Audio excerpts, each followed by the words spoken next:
ఒక చిన్నారి పరిగెత్తాలని ఉంది, ఆడుకోవాలని ఉంది. కానీ తన కాళ్ళు తనకే సహకరించకపోతే? మన కళ్ళకి కనిపించేది కేవలం బలహీనత. కానీ ఆ చిన్నారి శరీరంలో నిశ్శబ్దంగా జరుగుతున్న యుద్ధం పేరు muscular dystrophy. AP special DSC aspirants, special BEd విద్యార్థులు మరియు పేరెంట్స్ కోసం ఈ వీడియోలో మస్కులర్ డిస్ట్రోఫీ యొక్క లక్షణాలు, విద్యాపరమైన ప్రభావాలు మరియు పిల్లలకు ఎలా సపోర్ట్ ఇవ్వాలో మనం డీప్గా తెలుసుకుందాం. ఈ వీడియో మీ ఆలోచననే మార్చేస్తుంది. Have you ever seen a child who falls repeatedly, struggles to climb stairs, or slowly loses muscle strength? This may be due to serious genetic condition called muscular dystrophy. కండరాల శక్తి నెమ్మదిగా తగ్గి నడవడం, నిలబడడం వంటి శారీరక కార్యకలాపాలు కష్టమయ్యే జన్యుపరమైన వ్యాధి muscular dystrophy. Coming to its introduction. Muscular dystrophy is a group of inherited disorders characterized by progressive muscle weakness and muscle degeneration. Muscular dystrophy is a group of genetic disorders that causes progressive muscle weakness and degeneration. కండరాలు క్రమంగా బలహీనపడుతూ శారీరక కదలికలు తగ్గిపోతూ ఉండే వంశపారంపర్య నాడి కండర వ్యాధిని muscular dystrophy అంటారు. Coming to its causes, it is caused by genetic mutations. The body cannot produce certain proteins needed to keep muscles healthy, especially dystrophin. In this condition, muscles become weak over time. Difficulty in walking, difficulty in running, and difficulty in climbing stairs occurs. Children may fall frequently. Daily activities gradually becomes difficult for them. The genetic disorder. Causes of muscular dystrophy. Genetic mutation. Muscular dystrophy occurs due to abnormal genes inherited from parents. Lack of dystrophin protein. Inherited disorder. కండరాలు క్రమంగా బలహీనపడుతూ ఎక్కువగా పిల్లల్లో కనిపిస్తుంది. నడక, మెట్లు ఎక్కడం, చేతులు కదలడం కష్టమవుతాయి. డైస్ట్రోఫిన్ ప్రోటీన్తో లోపం వల్ల వస్తుంది. శారీరక కండరాలు ఒక్కొక్కటిగా బలహీనపడే ప్రమాదకరమైన జన్యుపరమైన వ్యాధిని మస్కులర్ డిస్ట్రోఫీ అంటారు. Coming to is dystrophin protein. This protein protects muscles, keep muscles fibres strong. In many MD types, dystrophin is absent or defective, therefore muscles get damaged easily. డైస్ట్రోఫిన్ అనేది మన శరీరంలోని కండర కణాలను, మజిల్ సెల్స్ని రక్షించే ఒక ముఖ్యమైన ప్రోటీన్. ఇది కండరాలకు బలం మరియు స్థిరత్వం ఇవ్వడంలో సహాయపడుతుంది. Common symptoms: muscle weakness, frequent falls, difficulty walking, trouble climbing stairs, poor balance and muscle wasting. కండరాలు దెబ్బతినకుండా కాపాడే రక్షణ కవచంలా పనిచేసే ప్రోటీన్ను డైస్ట్రోఫిన్ అంటారు. కండరాల కణాలను త్వరగా దెబ్బతింటాయి, కండరాలు బలహీనపడతాయి, నడవడం, పరిగెత్తడం కష్టమవుతుంది. దీనివల్ల మస్కులర్ డిస్ట్రోఫీ వస్తుంది. తరచుగా పడిపోవడం, మెట్లు ఎక్కలేకపోవడం అన్ని మస్కులర్ డిస్ట్రోఫీ ప్రారంభ లక్షణాలు కావచ్చు. Coming to pathophysiology. Muscles fiber get damaged, muscles become weak, fat replaces muscles, child loses muscle strength. వ్యాధి వల్ల శరీరంలో జరిగే అసాధారణ మార్పులు మరియు అవి శరీర పనితీరుపై చూపే ప్రభావాన్ని పాథోఫిజియాలజీ అంటారు. ఒక వ్యాధి శరీరాన్ని ఎలా ప్రభావితం చేస్తుంది, శరీరంలో ఏమి మార్పులు జరుగుతాయి అనే విషయాన్ని వివరించేదే pathophysiology. Step by step process. Let's see. Genetic mutation occurs. Dystrophin protein becomes defective. Next, muscle fibers weaken. Next, muscles degenerate gradually. Next, fat and fibrous tissue replace muscles. Next, progressive muscle weakness develop. Muscular dystrophy in pathophysiology. డిస్ట్రోఫిన్ ప్రోటీన్లో లోపం ఉంటుంది. కండరాల కణాలు రక్షణ కోల్పోతాయి, కండరాలు దెబ్బతింటాయి, క్రమంగా కండరాలు బలహీనపడతాయి, చివరికి కండరాల పనితీరు తగ్గిపోతుంది. Coming to types of muscular dystrophy. Major types. Duchenne muscular dystrophy, it is very common. Next one, Becker muscular dystrophy. Third one, limb girdle muscular dystrophy. Fourth one, facioscapulohumeral muscular dystrophy. Fifth one, mitotic dystrophy. Coming to Duchenne muscular dystrophy, it is most common type, affects boys mostly, begins in early childhood, progressive muscle weakness, pseudo hypertrophy, calf muscles become bigger, but actually fat replaces muscles. Muscular dystrophy అనేది పిల్లల్లో కనిపించే ఒక తీవ్రమైన జన్యుపరమైన కండరాల వ్యాధి. ఈ వ్యాధిలో శరీరంలోని కండరాలు క్రమంగా బలహీనపడుతూ పనిచేయడం తగ్గిపోతుంది. Features: begins before age 5, mostly effects boys, rapid progression, wheelchair dependency is common. పూర్తిగా నయం చేసే చికిత్స ఇప్పటి వరకు లేదు, కానీ ఫిజియోథెరపీ, వ్యాయామాలు, మందులు, ప్రత్యేక విద్య మరియు సహాయక పరికరాలు ద్వారా పిల్లల జీవన నాణ్యతను మెరుగుపరచవచ్చు. కాలక్రమేణా నడవలేకపోవడం, వీల్చైర్ అవసరం కావడం, గుండె మరియు ఊపిరితిత్తుల కండరాలు కూడా బలహీనపడే అవకాశం ఉంటుంది. Symptoms: frequent falls, toe walking, waddling gait, difficulty climbing stairs, calf muscle enlargement and muscle weakness. వ్యాధి ఎక్కువగా బాలరుల్లో, బాయ్స్లో కనిపిస్తుంది. సాధారణంగా 3-5 సంవత్సరాల మధ్య లక్షణాలు ప్రారంభమవుతాయి. ఆలస్యంగా నడవడం, తరచుగా పడిపోవడం, మెట్లు ఎక్కడంలో కష్టం. Next coming to Gowers sign. Child uses hands to stand up from the floor. Physical symptoms are muscle weakness, walking difficulty, frequent falls, poor balance, fatigue and curved spine. పిల్లవాడు నేలపై కూర్చొని స్థితిని నుంచి లేవడానికి ప్రయత్నిస్తున్నప్పుడు ముందుగా చేతులను నేలపై ఉంచుతాడు. తర్వాత తన కాళ్ళపై చేతులు పెట్టుకొని ఎక్కుతున్నట్లు మెల్లగా పైకి లేస్తాడు. అంటే కాళ్ళు మరియు నడుము కండరాలు బలహీనంగా ఉండడం వల్ల శరీరాన్ని నేరుగా లేపలేడు. Coming to Becker's muscular dystrophy. Milder than Duchenne muscular dystrophy, later onset, slower progression, muscle weakness present. Limb-girdle muscular dystrophy, it affects shoulders and hip muscles. Coming to facioscapulohumeral muscular dystrophy. Coming to myotonic dystrophy, most common adult muscular dystrophy. Coming to its features, it is a delayed muscle relaxation, weakness and fatigue. Muscular dystrophy అనేది dystrophin కొంతమేర ఉండడం వల్ల డషిన్ కంటే మైల్డ్గా ఉండే muscular dystrophy.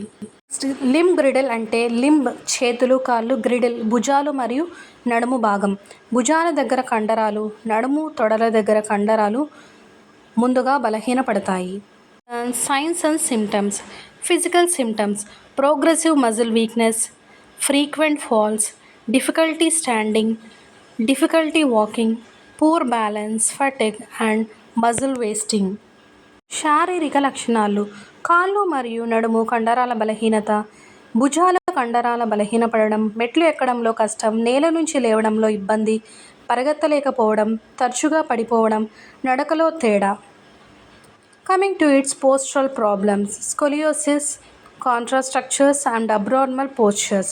Coming to respiratory problems. As the disease progresses, breathing becomes weakened, respiratory infections increase. వంగి నడవడం, భుజాలు అసమానంగా ఉండడం, వెన్నెముక వంకరగా మారడం, ముందుకు వంగి భంగిమ, నిలబడేటప్పుడు సమతుల్యం కోల్పోవడం, తల సరిగా నిలపలేకపోవడం, కాళ్ళ పొజిషన్లు తేడా. మంది పిల్లల్లో మస్కులర్ డిస్ట్రోఫీలో లెర్నింగ్ డిజబిలిటీస్ మరియు మైల్డ్ ఇంటలెక్చువల్ డిజబిలిటీస్ కూడా కనిపించవచ్చు. ఇలాంటి పిల్లల్లో స్లో టీచింగ్ చేయాలి, రిపిటేషన్ ఎక్కువగా చేయాలి, విజువల్ ఎయిడ్స్ ఉపయోగించాలి, individual attention, special education support చాలా ఉపయోగపడుతుంది. కొంతమంది పిల్లలు నేర్చుకోవడానికి ఎక్కువ సమయం పడుతుంది, సమస్యలు పరిష్కరించడంలో ఇబ్బంది, రీజనింగ్ అండ్ అండర్స్టాండింగ్ కొద్దిగా తక్కువగా ఉండడం, రోజువారీ పనుల్లో కొంత సహాయం అవసరం కావడం. Coming to its complications. The complications at respiratory problems, heart problems, wheelchair dependency and contractures.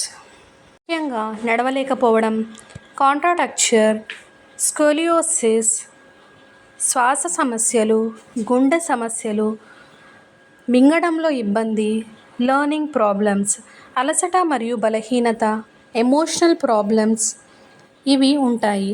Coming to its diagnosis of muscular dystrophy. Clinical examination is needed. Blood test, CK level, creatine kinase, genetic testing, muscle biopsy and FMC. These comes under diagnosis. Diagnosis methods ఏంటంటే physical examination, family history, blood test ముఖ్యంగా creatine కైనేస్, తర్వాత genetic testing, muscle biopsy. Coming to educational implications. The children will face problems in school like writing difficulty, fatigue, slow mobility, participation problems, difficulty carrying books. Muscular dystrophy ఉన్న పిల్లలకు కండరాల బలహీనత వల్ల మాత్రమే కాదు, చదువు మరియు పాఠశాల కార్యకలాపాల్లో కూడా కొన్ని ఇబ్బందులు ఎదురవుతాయి. అందువల్లే ప్రత్యేక విద్యా సహాయం అవసరం ఉంటుంది. Physical accessibility, fatigue management, writing difficulties and learning support. To emotional problems, low self esteem, anxiety, frustration and social isolation.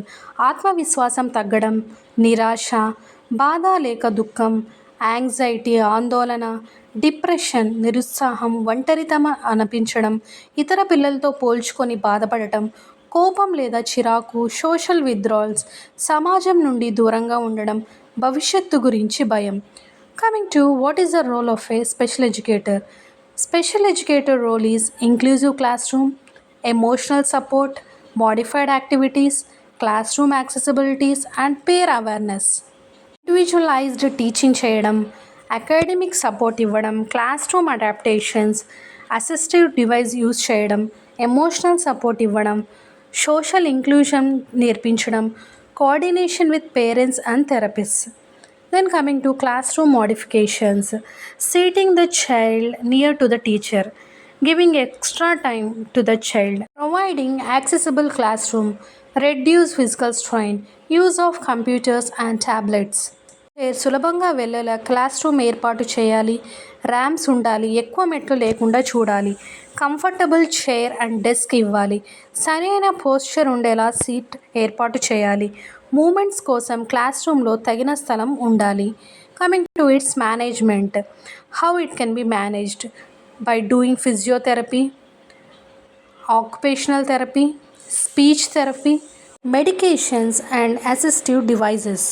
అలా ఫ్లెక్సిబిలిటీ కోసం ఫిజియోథెరపీ చేయడం, స్టిఫ్నెస్ తగ్గించడం, మూమెంట్ని మెరుగుపరచడం, లైట్ ఎక్సర్సైజెస్ చేయించడం, మజిల్ స్ట్రెంగ్త్ మెయింటైన్ చేయించడం, స్టెరాయిడ్స్ వంటి మందులు మజిల్ వీక్నెస్ ప్రోగ్రెషన్ తగ్గించడానికి ఉపయోగిస్తారు. Coming to it's physiotherapy, it helps maintain flexibility, prevents contractures and improve mobility. Coming to occupational therapy, helps in daily living skills, independence. Living స్కిల్స్ని మెరుగుపరచడం, self care activities నేర్పించడం. ఫిజియోథెరపీలో joint స్టిఫ్నెస్ని తగ్గించడం, పోస్చర్స్ని మెరుగుపరచడం, walking ఎబిలిటీని ఎక్కువ కాలం నిలుపుకోవడం. Coming to occupational థెరపీలో తినడం నేర్పించడం, దుస్తులు ధరించడం, రాయడం, వస్తువులు పట్టుకోవడం, క్లాస్ రూమ్ యాక్టివిటీస్ నేర్పించడం.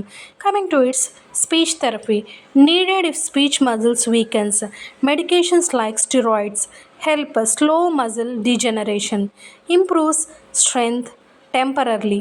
Activity devices, assistive devices, braces, walkers, wheelchairs and standing frames. Speech థెరపీలో మాట్లాడడం లేదా మింగడంలో సమస్య ఉంటే థెరపీ ఇవ్వడం.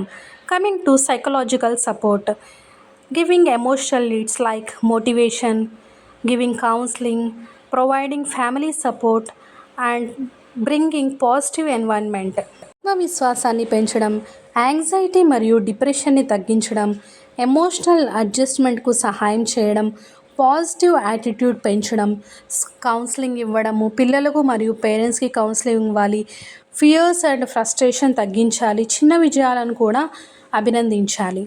Coming to RPW Act in Muscular Dystrophy, Rights of a Person with Disabilities Act 2016 recognizes muscular dystrophy under benchmark disabilities. Children are entitled to inclusive education, equal opportunities, accessibility and assistive devices. సాధారణ పిల్లలతో పాటు చదివే హక్కు, ప్రత్యేక విద్యా సహాయం పొందే హక్కు, విద్య మరియు ఉద్యోగాల్లో రిజర్వేషన్ సౌకర్యాలు. Coming to important points for AP special DSC. We have to remember genetic disorder, progressive muscle weakness, dystrophin deficiency, DMD most common, Gower sign is important, physiotherapy essential, wheelchair dependency in severe cases. These of the topics that comes under examination for DSC purpose, we have to focus on that topics. Coming to conclusion.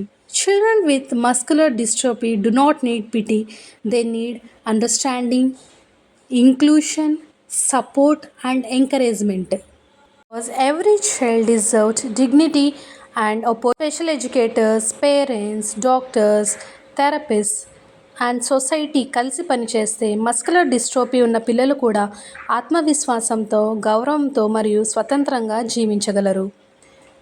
Diagnosis and proper therapy is needed. Muscular dystrophy గురించి పూర్తి అవగాహన ఇప్పుడు మీకు వచ్చిందని అనుకుంటున్నాను. కానీ special education ప్రపంచంలో ఇంకా చాలా ముఖ్యమైన టాపిక్స్ మీకోసం ఎదురు చూస్తున్నాయి. తదుపరి వీడియోలో మరొక ఇంపార్టెంట్ డిజబిలిటీ కాన్సెప్ట్ని ఈజీగా తెలుగులో ఎగ్జామ్ పాయింట్ ఆఫ్ వ్యూలో మరియు ప్రాక్టికల్ ఎగ్జాంపుల్స్తో తెలుసుకుందాం. వెంటనే ఛానల్ని సబ్స్క్రైబ్ చేసుకోండి, బెల్ ఐకాన్ ప్రెస్ చేయండి. ఈ వీడియో మీకు ఉపయోగపడితే తప్పకుండా షేర్ చేయండి. మళ్ళీ మరో యూస్ఫుల్ వీడియోతో కలుద్దాం.